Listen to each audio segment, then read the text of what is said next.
Igan, patay ang isang motorcycle rider na pumailalim sa modern jeep sa Quezon City.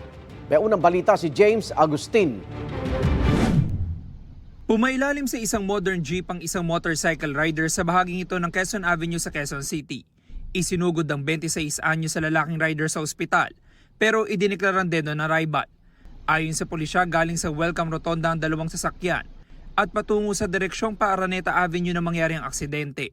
Pareho pong binabaybay ng modern jeep at motorsiklo ang kahabaan po ng Quezon Avenue. Nang mawalan po ng kontrol ang driver ng motorsiklo at kadahilanan po siya ay napunta sa harapan po ng modern jeepney na parating. Inalam pa raw ng pulisya kung bakit nawalan ng kontrol ang rider. Nakipag-areglo na rin daw ang kaanak ng rider sa 48 anyo sa driver ng modern jeep. Ang dalawang panig po ay nagkaroon ng pag-uusap at nagkasundo po na ang modern jeep ay tutulong sa hospital at burial assistance po ng namatayan. Ito ang unang balita. James Agustin para sa GMA Integrated News. Igan, mauna ka sa mga balita, mag-subscribe na sa GMA Integrated News sa YouTube para sa iba't ibang ulat sa ating bansa.